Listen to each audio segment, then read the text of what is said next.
Hi there, hello. We're back for part two. Um, as I said earlier, part one was looking at some of the more formal, established methods that we can use, practices that we can put in place that help us to create a framework for our lives on which our Christian lives can sit, that can help support us in our desire to connect with Jesus and with each other. Our trellis, so to speak, or our scaffolding. Now we're going to think about our everyday rhythms, our everyday lives, which of course those things are very much part of. But the fact is we may have a pattern of reading our Bible in the morning and a time of prayer. We may have a season in which we choose to fast, or we may make that a part of our more regular pattern of our life. We may go on a retreat and experience silence and solitude. We may be part of a small group in which we're part of a smaller community and accountability group and an encouraging space where we explore and do life together. And all these different things that we've spoken about, which are really important. But they're parts of our life, aren't they? Moments of our life. We want to think now about in the everyday going about of our lives, how can we press into that? How can we be with Jesus to inhabit this witness, I suppose, in every fibre of our being throughout our day? And so that's something I want us to have a little ponder and speak about in this second part of our morning together. So I've been thinking about this in my own life and reading about it. And as we do, one of the activities we're going to do at the church weekend together is to write out an average day for us. Something that, might be the things that we do in our everyday going about for us, whether that's going out to work, volunteering. Maybe we're someone that has to spend a lot of time at home. Maybe people come in to see us. Maybe we spend time phoning friends, looking after little kids, spending time not with our big kids, as in my case, as a story I told yesterday. Whatever our lives look like, I wonder what your average day might be. Maybe you'd say, I don't have an average day, I don't know. But that exercise is just to help us to look at all the places or the people or the things that we do day in and day out, which are places that maybe we can decide to press into Jesus in new ways, maybe explore new options for those everyday tasks that may change them into places where we find they are places of deep encounter and connectedness with Jesus. So you might want to pause this video here if you'd like to. I've done that a lot, haven't I? And just maybe make a note of your everyday rhythms, or it might be something you'd like to reflect on after you've heard us have a time together of thinking and sharing about that. So, the question for this section: how can we become more aware of the sacred, of Jesus's presence with us in the ordinary moments of our lives? How can we possibly turn the things of every day into opportunities for intimacy and encounter with Jesus? I wonder if that's something that you've spent much time thinking about. Maybe you have. It's certainly something that I've pressed into thinking about over these last year, 18 months, as I said, as I've been on this journey of exploring intimacy with Jesus. And there's been a couple of books that I have found helpful in this respect. And here's two of them. This one, The Liturgy of the Ordinary by Tish Harrison Warren. I've just found this just amazing. That, how can you turn your breakfast into, when she says liturgy, she's talking about liturgy is the pattern of our services. We can sometimes get caught up with the words and the language of our services and think that it's the call and response, which is a liturgy.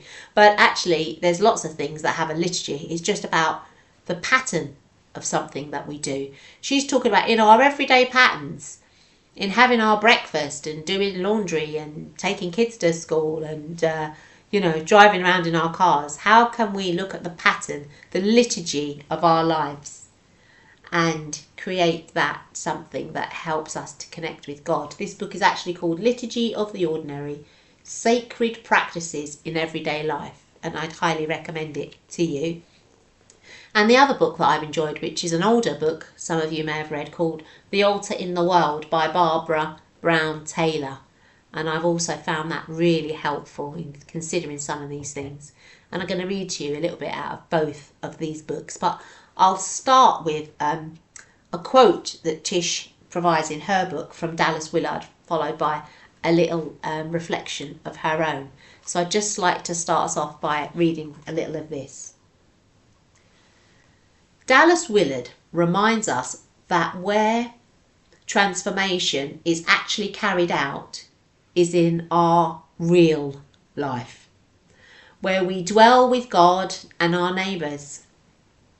First, we must accept the circumstances we constantly find ourselves in as a place of God's kingdom and blessing. I love that, don't you? Let me say that again. First, we must accept the circumstances we constantly find ourselves in as the place of God's kingdom and blessing. God has yet to bless anyone except where they actually are. That's from Dallas Willard. And then Tish goes on to say, the new life into which we are baptized is lived out in days, hours, and minutes. God is forming us into a new people, and the place of that formation is in the small moments of every day. So in the small moments of every day, of having a cup of tea, eating your toast and watering the plants, we can know God's transformation.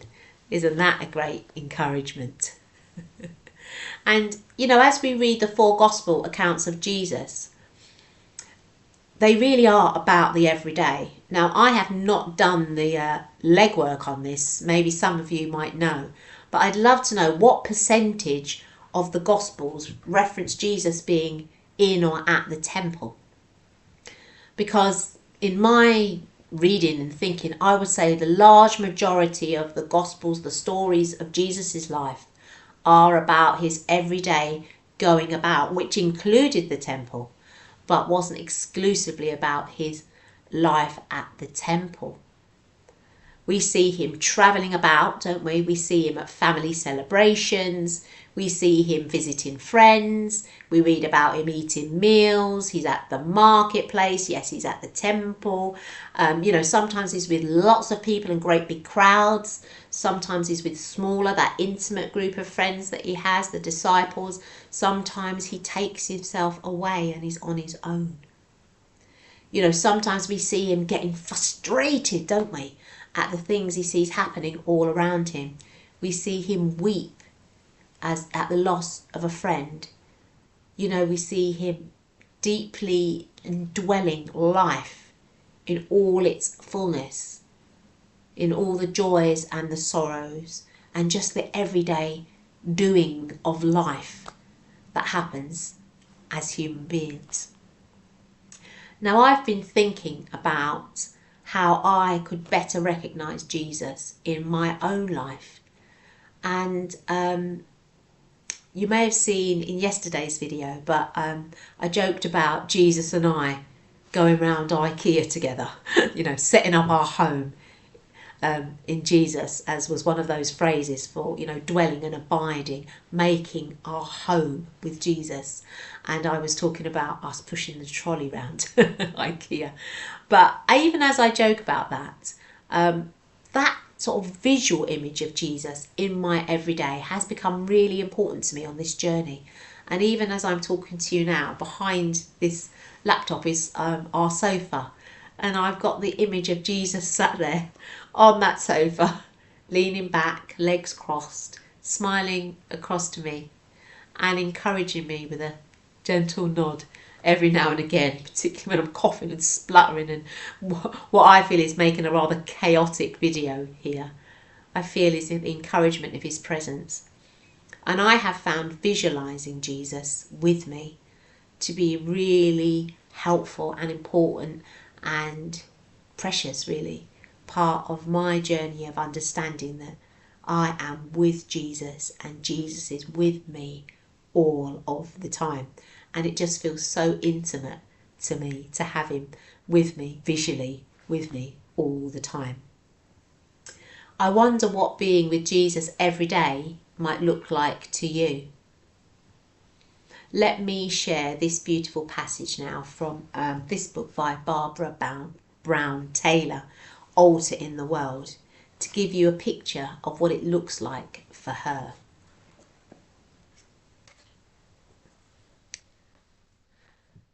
Sometimes, when people ask me about my prayer life, I describe hanging out laundry on the line. After a day of too much information about almost everything, there is such blessed relief in the weight of wet clothes, causing the wicker basket to creak as I carry it out to the clothesline. Every time I bend down to shake loose a piece of laundry, I smell the grass. I smell the sun. Above all, I smell clean laundry. This is something concrete that I have accomplished, a rarity in my brainy life of largely abstract accomplishments.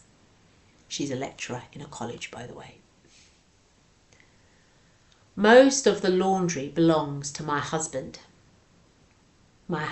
Ed, who can go through more clothes in a week than most toddlers.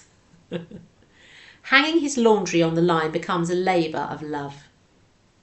I hang each t-shirt like a prayer flag, shaking it first to get the wrinkles out and then pinning it to line with 2 wooden clothespins.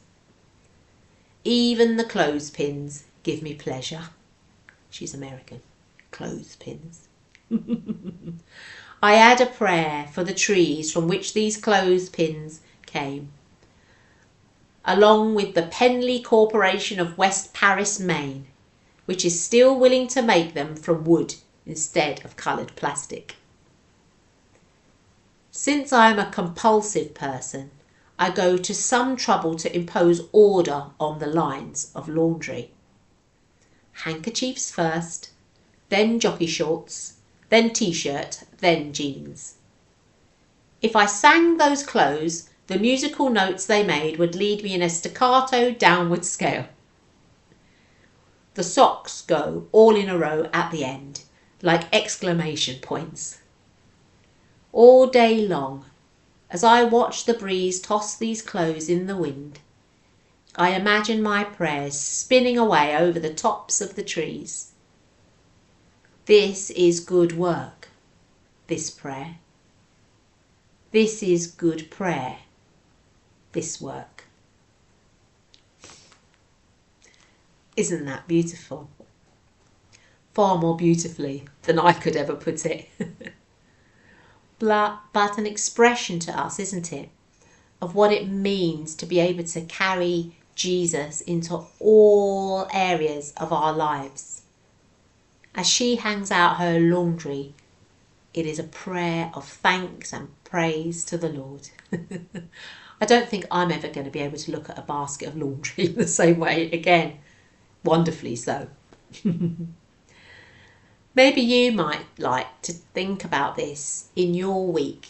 As you go about your week on that average day that you may have laid out or thought about earlier, what would it look like for you to start to inhabit some of these practices that help us to think and sense and know Jesus in the rhythms of our everyday? How can we remain connected, remain with Jesus, keep him at the forefront of our mind in our day? Because we can be in danger, can't we, of splitting our lives into the secular and the sacred. I mean, even Tish uses that term, doesn't she? Finding the sacred in the everyday. It's almost to imply that it's not already there. I don't know. I wonder what you think. I've been thinking about this in terms of church. And when we come to church and we recognise that it is holy ground, it is a special place and we meet with God there. But is it any more special or sacred than any other part of my life? I haven't got any clear answers on this. This is all things that I'm thinking about. I think about at the end of the service when we are sent out to love and serve the Lord. But we've also been loving and serving the Lord in church. So is there a difference to loving the Lord and serving him outside as opposed to inside? I don't know. But I'm just thinking to myself about, have I set some parameters on things that I think are more important than others because they happen or are connected to my life at church, and therefore diminishing or seeing as less important the things that aren't? Is the volunteering and the things I do for church more important than the volunteering or the things that I do for people that I know and love or in my community? Less weighted, less important? I don't know. As I say, I'm wrestling all these things out, and these might be things that you would want to consider. As a person who maybe works a busy job, is not heavily connected in church life, maybe you don't always get to life group, maybe you're not able to be on a rota at church, but you are hugely loving and committed to your work, you're loving your colleagues, you're serving your family well, and maybe you're fed up of hearing people say, can't you help on the rota at church? No, I can't, because I'm loving and serving people elsewhere. And it's all of equal value before God. And it's all part of the rhythms of our life. So these are some of the things that I've been thinking about. Our whole life lived out in loving service, commitment to the Lord, with him in intimate communion, day by day, in church, in my home, in my community, in the loo, everywhere that I go. What does that look like? Now, some of you may have heard of a chap called Brother Lawrence. Brother Lawrence was brilliant at this. He had it nailed. And Brother Lawrence has become a great starting point for any of us exploring this journey. Now, if for those of you that don't know, Brother Lawrence was a 17th century Carmelite monk. He joined the Carmelites at the age of 24, but he came to faith at the age of 18. Now, I love his story because he was stood looking at a tree. The tree had no leaves on it. I'm presuming it was autumn time or winter. And as Brother Lawrence stood looking at that tree, he wasn't Brother Lawrence then, obviously. As he stood looking at that tree, it came upon him in a profound way of God's providence, his provision and his power, because he knew that that tree would, in another few months, be full of leaves and flowers and ultimately fruit.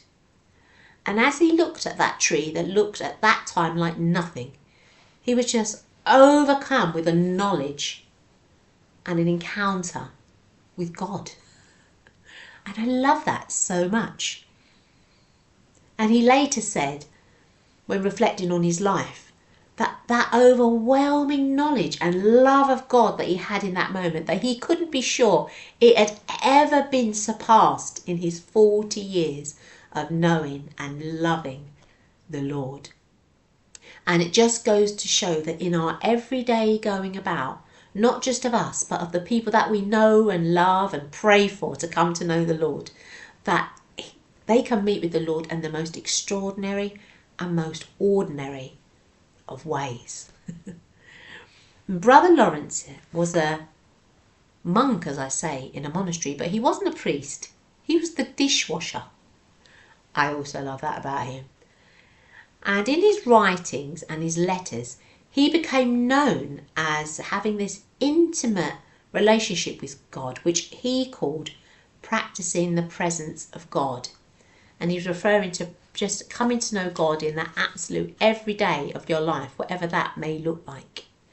And this phrase is what he coined and has been associated with him ever since. Capturing that sense of his desire to know the full presence of God in the chaos and the busyness of his everyday life, in the kitchen, serving these monks, peeling potatoes, washing up dishes, mopping the floor. And you can read all about that. He's in books. It's been published and published and republished. The practice of the presence of God. And it's only a little small book. You can read it in probably half an hour or so. But it's really, really beautiful. And there's one phrase in here that, one thing that I'd like to read you from his book here, that he said towards the end of his life. He said this: in the times of busyness, let me start that again. The times of busyness does not with me differ from the time of prayer. And in the noise and the clatter of my kitchen, while several persons are at the same time calling for different things, I possess God in as great a tranquillity as if I were upon my knees before the blessed sacrament. Imagine that for a monk, a Carmelite monk.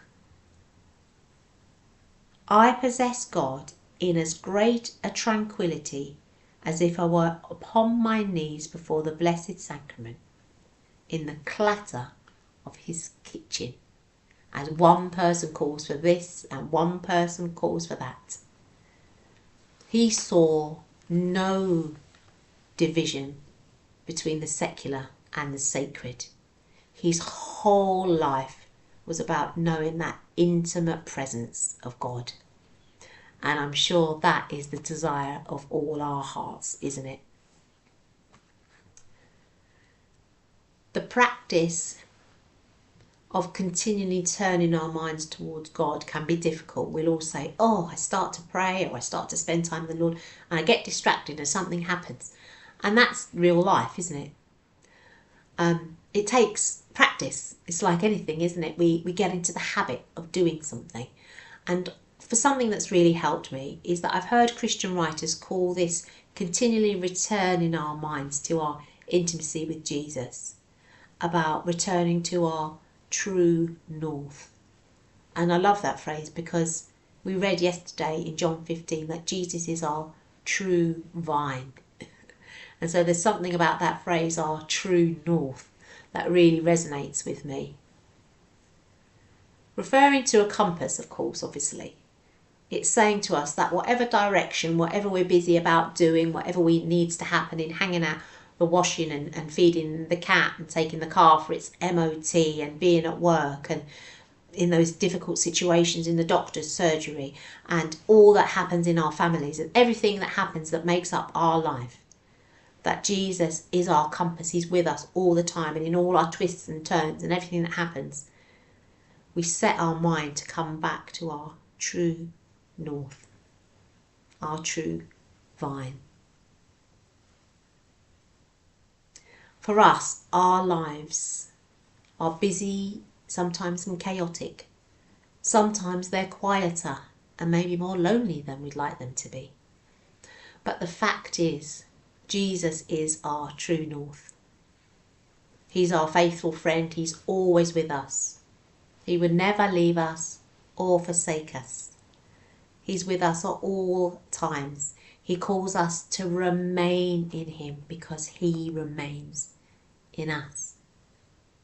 As he is in the Father, he calls us to remain always in him. We can create patterns and rhythms for our lives, both formal and informal, that help us to work our spiritual muscles, I suppose, to keep bringing that compass back to our true north all the time, until maybe what at the start we thought about every now and again throughout our day, or when things got really difficult we threw a quick prayer up, but now actually it becomes our norm to recognise Jesus walking along, pushing that shopping trolley with us all through our everyday.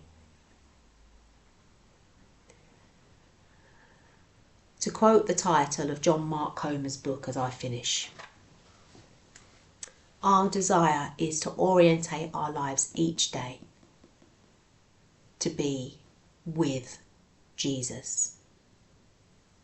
And then the more we are with Jesus, the more we become like Jesus. And we, without striving and without endless human effort, we start to do what Jesus did. To live the life that Jesus lived. Because that's who we're becoming day by day through our being with him in our everyday rhythms. And I finish with a few verses from our reading today, from 1 John chapter 4, verses 16 and 17.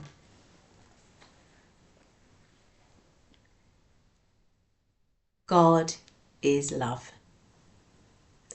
Whoever lives in God lives in love, and God in them. This is how love is made complete among us, so that we will have confidence on the day of judgment,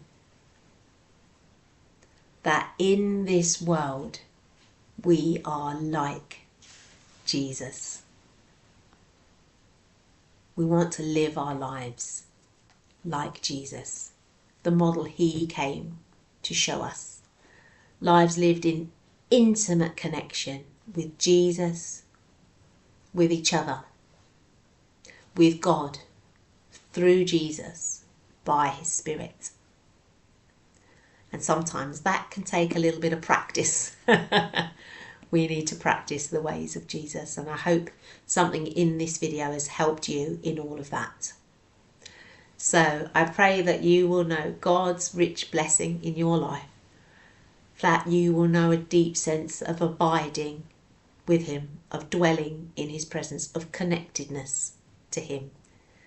And I hope that something in these videos have helped you on your journey of being with Jesus. Wherever you've watched this video on YouTube or on the website, you'll be able to watch our Sunday service tomorrow as well. And in that Sunday service, we're going to be looking at communion with Jesus. We're going to be sharing communion together, and we're going to be thinking about what it means to live in this deep connection, this communion with Jesus. So I hope you'll be able to join us for that when we conclude our church weekend at home together in sharing communion with Jesus and with each other. God bless.